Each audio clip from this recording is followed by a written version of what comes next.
Para finalizar la sesión de la mañana tendremos el panel de análisis, gestión y regulación de los portafolios de largo plazo. ¿Hacia dónde vamos? Invito por favor a los panelistas de este segmento, a la señora moderadora.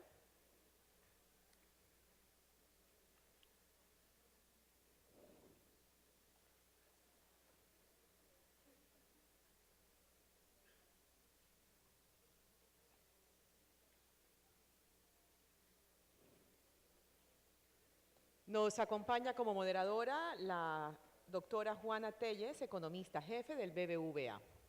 Bienvenidos todos. Hola, buenas tardes y pues muchas gracias.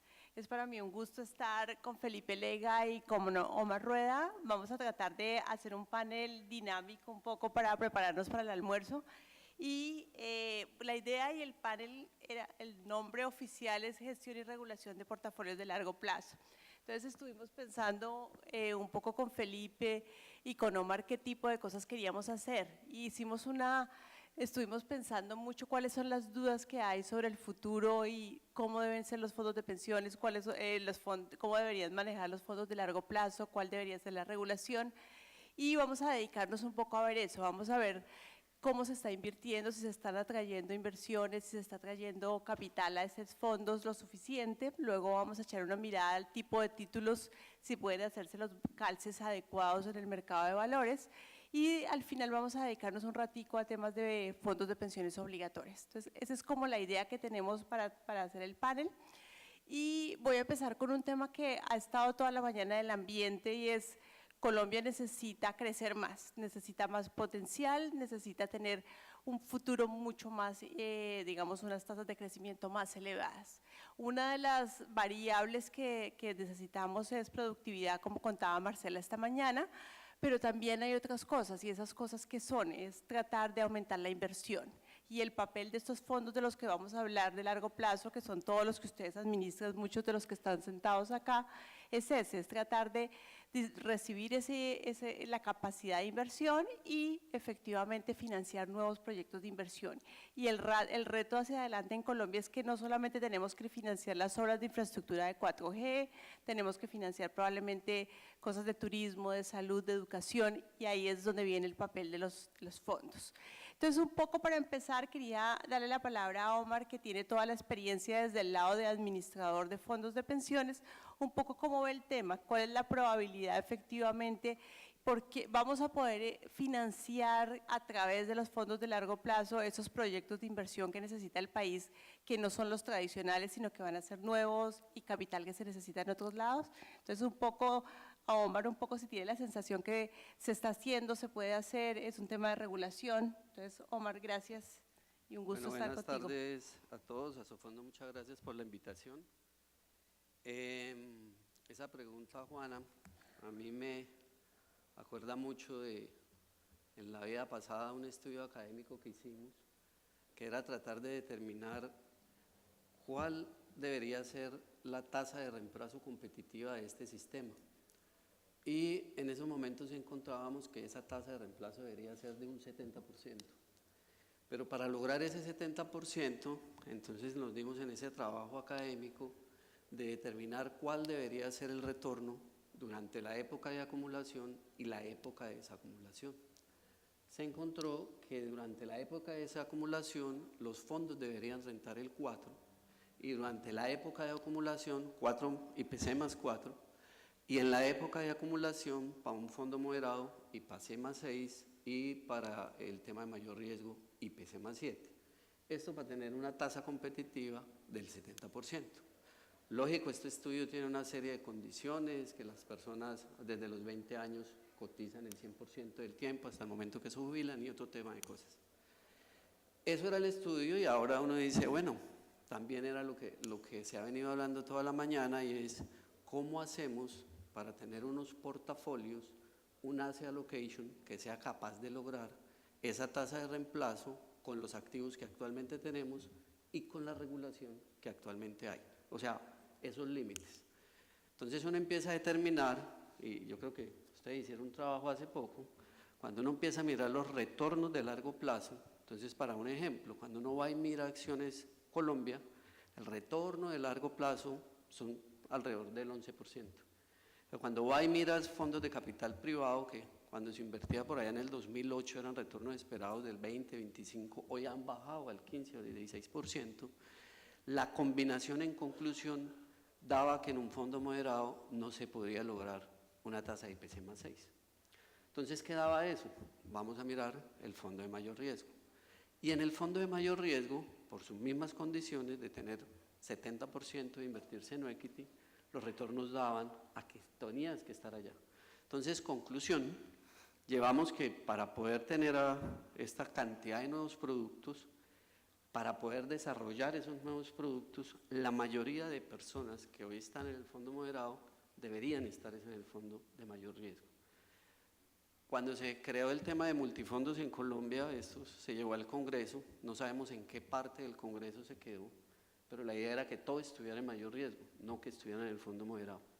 Entonces, hoy, para poder lograr eso, creo que algo que la regulación está haciendo, es que la mayoría de gente debería estar en estos fondos de mayor riesgo, donde podrían los, así llamemos los administradores actuales, tener un mayor apetito por nuevos productos y desarrollar un mercado de capitales hacia otro nivel. Entonces, yo no sé, esa es como parte de la respuesta, de que definitivamente hay que irse hacia los fondos de mayor riesgo, porque para poder tener esas tasas competitivas y que este sistema realmente genere un producto terminado bueno para los afiliados, es en ese fondo. No sé, Felipe, si quieres compartirnos un poco en esa línea, en qué están pensando ustedes en términos de regulación, cómo, porque hay un decreto en camino, pero en general, ¿qué están pensando en términos de alocación de multifondos? Claro que sí, Juana. No, muchas gracias. Primero arranco agradeciendo rápidamente a Sofondo la invitación. Sí, en la línea un poco como lo dice Omar, yo de pronto organizaría la presentación diferente. Primero es de la pregunta inicial que hacías de cómo estamos viendo el asset allocation que tienen los diferentes fondos, y lo otro es la forma del propósito, el objetivo que está buscando cada uno de los fondos y cómo eso debería engranarse con las personas que están afiliadas a cada uno de ellos, que era un poco también el punto que estaba mencionando Omar digamos, en su intervención ahora. En el primer tema de la posibilidad de que los fondos de pensiones y los diferentes multifondos puedan tener unas alternativas que les permitan moverse dentro de esa gama de posibilidades, hemos trabajado obviamente de la mano con ustedes y en eso hemos sido siempre muy abiertos desde el gobierno en escucharlos a ustedes, en presentar unas alternativas que sean coherentes con esos propósitos de inversión. Desde hace ya varios años está permitido la inversión en fondos de capital privado, puntualmente se han hecho desarrollos con los temas de las APPs para la inversión en infraestructura, que era un poco la pregunta que hacías inicialmente, para que sean activos dentro de los que están permitidos y esas categorías tengan su espacio de participación dentro de los fondos de pensiones y puedan tener esa ubicación de recursos adecuada de forma que el administrador lo determine. En esa línea, pues esta categoría existe. Obviamente, ya ahí pasamos un poco al otro punto, y es cómo existe esa coherencia con el propósito y el objetivo que tiene cada uno de los multifondos que mencionaba Omar desde su creación. Entonces, obviamente existen unos fondos de mayor riesgo, un fondo moderado y un fondo conservador, que debería ser coherente con el perfil de los afiliados que están en cada uno de ellos. Ahí entonces me lleva un poco a otro de los avances regulatorios que tenemos trabajando en este momento, y es el tema de la asignación por defecto, que posiblemente era el tema que estaba mencionando Omar. En este momento, bajo el marco regulatorio actual y cuando se dio la discusión de la ley, la elección por defecto era que todos quedaban en el fondo moderado, de pronto no teniendo en cuenta esas particularidades de cada uno de los afiliados, y entre otras, pues como lo hemos visto, Colombia tiene una particularidad afortunada en este momento, y es que muchas de las personas todavía se encuentran en una edad bastante joven, lo cual con su coherencia de riesgo les permitiría estar en un fondo que sea más coherente con ese perfil, llámese el de mayor riesgo. En ese sentido hemos venido trabajando en un proyecto de decreto que debería salir muy pronto, ya estamos dándole los toques finales para que pueda ser una realidad, donde ya esas personas, los aportes, los recursos que reciben mensualmente esas personas, pues lleguen al fondo que sea mucho más coherente con su perfil, que es precisamente el de mayor riesgo, coherente con la edad que presenten en cada momento. Eso obviamente les va a redundar en que la tasa de reemplazo que van a obtener pues va a ser mucho mejor a la hora de que estén en ese momento del retiro. Omar, digamos en línea con esto del nuevo decreto, ¿tú crees que sí va a tener efectos positivos? Digamos que sí los administradores de los fondos van a poder hacer tomar decisiones un poco de mayor riesgo y un poco de inversión Ahí en mi re- sectores un poco más difíciles? Ahí mi respuesta es sí y no. Te voy a decir sí y no, ¿por qué? Nuevamente, cuando vemos lo que la URF, pues primero que todo la URF ha venido haciendo una muy buena labor en el país, desde que se creó y aquí estaban nuestros sucesores, pero creo que nos está faltando, creo que perdemos el objetivo del deber ser. Y el deber ser es definitivamente tener a toda esta gente joven a una mayor exposición a diferentes activos.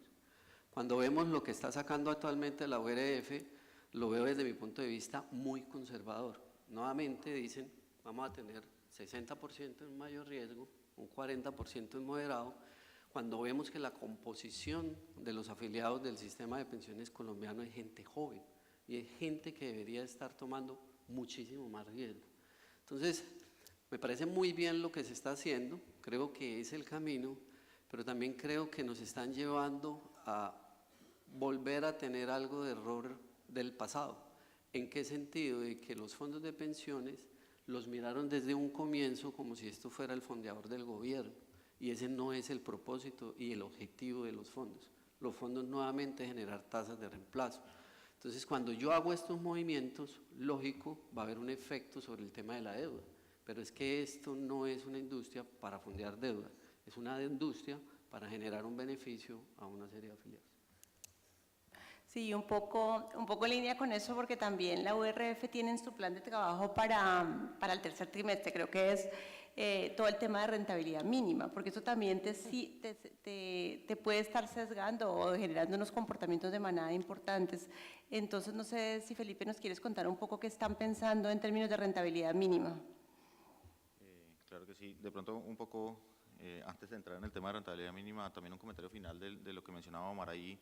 Entendemos eso, como les mencionaba, y probablemente Omar el comentario obedecía más a un borrador de decreto que se publicó donde estamos pretendiendo esas ponderaciones. Ustedes saben que estos procesos de construcción de los decretos pues es dinámico y obviamente oímos los comentarios de la industria y ese fue uno de los que más nos hicieron énfasis y lo entendemos. Ahí la idea es que, como les digo, estamos dándole los toques finales, pero ese comentario puntual de cómo se da esa desagregación lo estamos teniendo en cuenta dentro de las consideraciones. Ahora, esto no obsta también, y es una de las conversaciones que hemos tenido con ustedes, hay un rol fundamental, aquí estamos hablando de la elección por defecto, siempre está ahí en pie la asesoría y el rol que nunca se nos debe olvidar de asesorar a las personas y el contacto que las administradoras deberían tener con sus afiliados para darles una asesoría en cuál debería estar. Aquí la elección siempre está, y la elección de las personas y buscar a esos diferentes afiliados y exponerles sobre la mesa que su posibilidad de su tasa de retorno se maximice en la medida en que está en un fondo de mayor riesgo coherente con su perfil de edad, siempre va a estar allí. Eso no necesita un espacio regulatorio ni ninguna modificación regulatoria y esa tarea nunca se nos debe quedar de lado que la tienen ustedes como administradores en todo momento. Eso no es un tema que se solucione con un tema de regulación obligando el default. Ahora, entendemos el default que lo estamos trabajando en este momento y esa consideración pues fue obviamente tenida en cuenta. Ahora, puntualmente con el tema de la rentabilidad mínima que mencionabas, efectivamente lo tenemos dentro de la agenda. Sabemos que uno de los problemas que siempre nos hemos enfrentado es la concentración que tenemos primero, en muy pocos actores, segundo, que la forma como se estaba calculando la rentabilidad mínima me llevó a tener algunas decisiones de inversión que estaban más llevadas no en maximizar el retorno, sino en comportarme en forma similar para no tener un riesgo de alejarme de ese comportamiento de mis pares. Entonces ahí ha habido varias modificaciones y tenemos en mente una modificación hacia adelante que permita la incorporación de índices que sean replicables, que permitan tener en cuenta ese comportamiento, que me permita tener una asset allocation mucho más coherente con la maximización del retorno que en últimas se está buscando. Ahí básicamente seguiríamos muchas de las recomendaciones, si no todas, que se hicieron por parte de los expertos que se han venido reuniendo para dar unos lineamientos muy específicos en esta línea. En términos generales me refiero, y obviamente también pasará por la modificación de cosas muy puntuales y ya más operativas, más del cómo lo estamos calculando, que también se han llamado la atención de que calculemos las rentabilidades con el net asset value en lugar de la tasa interna normal, de que tengamos en cuenta el tema de bruto de comisiones, todo ese tipo de consideraciones del cómo también son relevantes. Obviamente abordaríamos entonces, en resumen, tanto el qué como el cómo para tener una medición mucho más certera, mucho más precisa y mucho más alineada con los incentivos que deberían tener las administradoras, que es una discusión que vamos a tener, como mencionabas, en un par de meses podríamos estar comenzando estas discusiones con la industria. Yo quisiera hacer un comentario, Felipe, de lo que hablas de que la decisión la tome una persona si debería estar en el fondo de mayor riesgo o no. Yo creo que pegado a la charla de Behavioral Finance que tuvimos hace poco, en estos estudios demuestra que cuando uno le da la opción a una persona de tomar la decisión, no la toma.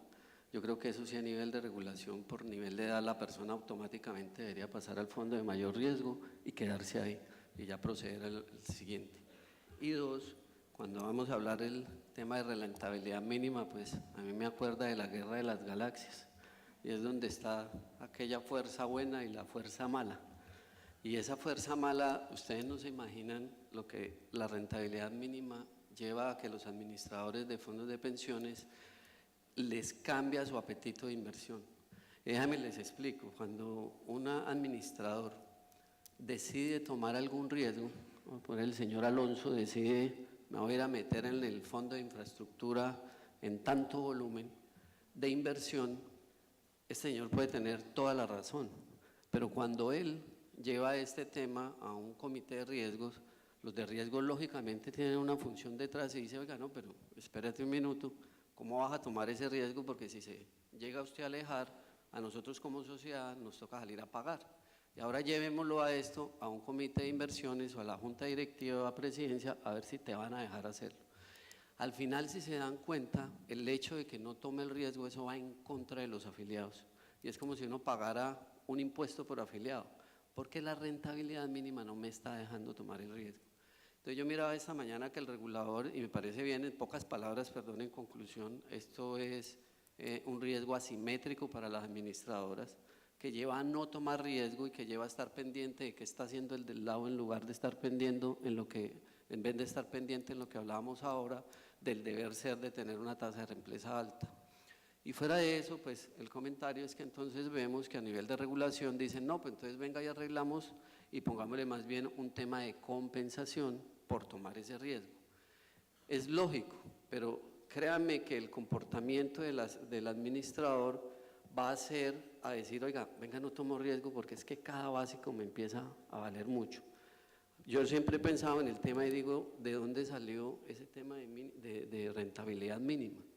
Yo creo que actualmente en Colombia los administradores, hablo de fiduciarias, hablo de las firmas comisionistas que están todas metidas en el negocio de wealth management, los administradores de fondos de pensiones han cogido una madurez, tienen un modelo de administración de portafolios, tienen un nivel de gobierno corporativo tan alto que uno dice, ¿para qué la rentabilidad mínima? Creo que antes, al contrario, así le pongan un incentivo a obtenerlo, seguirla teniendo va a ir en contra de los afiliados. No sé si quieres decir algo, Felipe, o… No, a ver, eso está sobrediagnosticado el tema de los temas de incentivos perversos que de alguna forma se están generando y como lo decía en la intervención antes, es una de las, hay unas posibilidades amplias de abordarlo en este proyecto que les digo. En todo caso, pues tenemos que movernos con el marco legal. Afortunadamente, pues se está abriendo una discusión que va a permitir tener un margen de maniobra mucho mayor a nivel legal, como estaba mencionando Omar, pero pues ahí será uno de los temas que se abordarán en los espacios de discusión legislativa que se abran en su momento. En el tema puntual de alinear los incentivos y de tener las decisiones de ubicación de las inversiones adecuadas es lo que les está mencionando. Básicamente allí de nuevo está sobrediagnosticado y claramente hay unas propuestas que se han fijado desde varios de los expertos en el tema que buscan que se reduzca el efecto manada siguiendo por ejemplo varios índices que sean los que generen ese portafolio de referencia, índices que sean replicables por parte de los administradores para poder tener precisamente un seguimiento efectivo y de nuevo alinear los incentivos de maximizar la rentabilidad en lugar de estar mirando siempre al lado o de pensar en, como lo decía Omar, como venía sucediendo, como sucedía sobre todo en el pasado, comparar, digamos, sobreponderar los riesgos que estaría asumiendo por incumplir la rentabilidad mínima, de nuevo muy en línea con lo que nos mencionaba el presentador de Behavioral Finance, donde se tiende a sobreponderar ese riesgo de incumplir la rentabilidad mínima y me llevaba a tomar las decisiones no adecuadas precisamente porque buscaba compararme con los otros, prefería tener un efecto manada y ese es el tipo de cosas que afortunadamente se han venido dando algunas modificaciones regulatorias y incluso de la misma actividad de las administradoras, pero de nuevo hay un espacio que está identificado para que lo abordemos en los decretos en esa medida, puntualmente en cómo definimos ese tipo de portafolios de referencia con esos índices. Creo que eso nos va a permitir tener una flexibilidad, una adopción de esa rentabilidad mínima mucho más realista con el deber ser, y que pues, va obviamente a incentivar una asset allocation mucho más consistente con los propósitos que se están buscando, incluso ese análisis que estaban mencionando tangencialmente sin poner el nombre, el tema de la comisión por desempeño, que en últimas termina promoviendo una búsqueda de esa maximización del retorno. Y un poco para movernos por el lado de los activos disponibles, el gobierno ha hecho un esfuerzo en extender la curva, digamos, para el caso de los test, y quería un poco ver la percepción de los dos, si eso está funcionando y qué falta por hacer, porque la verdad estuvimos hablando hace poco y en el panel anterior de profundidad del mercado de capitales y no lo hemos logrado. ¿Qué podríamos hacer en ese campo? Pues ahí, me tomé la palabra primero. Como lo mencionas, pues la emisión es un tema que se ha venido discutiendo mucho y fue una de las peticiones de varios de los actores institucionales, era cómo alargábamos la curva. Afortunadamente se logró este año, ustedes vieron esa primera emisión. ¿Qué falta por hacer? Pues falta todavía bastante por hacer, eso es obvio decirlo, es una primera emisión que arrancó con $1 billón, ahí digamos hay unos muy buenos indicios, la demanda más que duplicó ese valor. También pueden ver ustedes que dentro del plan financiero que tiene la Dirección de Crédito Público del Ministerio, ahí está muy claro los temas que esperan poder colocar cerca de otros $3 billones este año, entonces ahí va a continuar dándole fortaleza a ese punto de la curva. Eso solamente son buenas noticias para todos porque nos permite tener una referencia precisamente de largo plazo, que siempre había sido pedida y sabemos las razones obvias de las ventajas de este tipo de contar con este tipo de instrumentos de largo plazo. Lo otro es que también ya hemos venido recogiendo algunas iniciativas que sean coherentes con eso, en la medida en que este tipo de activos de largo plazo me permite hacer un matching perfecto con mis obligaciones. También se reconocen los temas regulatorios. Se venía mencionando el decreto 059, que he visto que ha estado bastante famoso el día de hoy, lo cual me agrada bastante, el tema de retiro programado. Allí reconocemos que la valoración en un porcentaje al menos de este tipo de instrumentos debería reconocer esa realidad que me permite hacer un matching entre esos riesgos y obligaciones para que esa valoración no esté sujeta a las volatilidades de riesgo de mercado tradicional, porque precisamente tiene una cobertura perfecta. Entonces, ¿qué falta por hacer? Bastante. Yo creo que el camino ya se ha venido allanando, falta por materializar esta solicitud que se había venido haciendo desde hace tiempo. Obviamente esto redunda en que actores como las entidades aseguradoras aprovechen esta oportunidad también para que ayuden en el desarrollo de las rentas vitalicias, entendiendo que hay muchos otros problemas que también se han venido mencionando el día de hoy, pero este es uno de esos problemas que siempre llamaba la atención que debíamos solucionar, y entiendo que siempre vamos a levantar una restricción y vamos a encontrarnos con otra, pero digamos la tarea se ha venido haciendo, hemos venido identificando estas situaciones y este escalón por lo menos ya lo pasamos, ya lo tenemos, podemos continuar fortaleciendo, pero pues ya está allí. Omar, no sé, porque en relación con eso, pero con otro tema adicional es, la mayoría de emisores son AAA en el mercado, y en esta línea que tú decías, necesitamos más riesgo, pues podría ser interesante ver emisores no AAA. Entonces hay varias cosas, es un tema nuevamente de regulación, el gobierno debería tener una política activa para que más gente salga al mercado, para que bajen los costos de entrar al mercado, no sé, ¿cómo lo ves en ese lado? Muy buena pregunta, porque el mercado lleva tiempo tratando de sacar títulos que no sea AAA, pero yo nuevamente creo que primero hay que entender a los institucionales, porque los institucionales lo que buscan es gobernabilidad, y cuando uno se mete, o los institucionales se meten a este tipo de papeles, normalmente son empresas que no tienen ese tipo de gobernabilidad que buscan el institucional. Pero nuevamente como que me quiero pegar al deber ser, y es que la falta, porque es que al final el sistema es un sistema que maneja portafolios de riesgo moderado, no portafolios de alto riesgo. Si yo estuviera manejando un portafolio de alto riesgo, lógico que mi incentivo es tratar de salir a montarme en este tipo de activos. Entonces yo creo que estos activos son importantes, pero todavía creo que con la regulación actual no los veo a los institucionales aún entrando. Me parece que hay una oportunidad inmensa, porque comprar TES al 6 de largo plazo para pagar pensiones no creo que sea lo lógico. Sería este vehículo el que debería tenerse, y creo que el institucional debería tratar de entrar y tratar de expandir ese gobierno corporativo que se ha visto en otros activos, como el tema de los fondos de capital privado, que después de tanto tiempo ya vemos que hay una gobernabilidad de otra forma, y yo creo que así se podría empezar a desarrollar un poco este tipo de activos. y desde el punto del gobierno, porque las iniciativas que han intentado para que haya más emisores en el mercado, la verdad no han dado muchos frutos, ¿no? Sí hay nuevos emisores, pero son pocos. ¿Hay alguna política activa que esté pensando el gobierno para que haya nuevos emisores y, no sé, bajar costos, algo así? No sé si Felipe tienes algo que esté en camino. Ahí también es un poco el mismo proceso, o sea, hemos venido identificando, y con el doctor Juan Pablo, con la Bolsa, hemos venido trabajando ya desde hace varios años, identificando de nuevo cuáles son esas barreras que no han permitido que la gama de emisores en el mercado colombiano cubra todas las posibilidades de calificación. Incluso siempre se ha dicho que es un tema de costos, de llegar incluso al proceso de ser emisor de valores. Se han abordado temas como el prospecto estandarizado de emisión. Recuerden también que hace ya muchos años contamos con la herramienta del segundo mercado, que se ha venido utilizando, obviamente no en la masividad que hubiéramos esperado y con los emisores que hubiéramos esperado, pero son herramientas regulatorias que se han abierto y que están ahí, siempre han estado allí y podrán explotar en cualquier momento.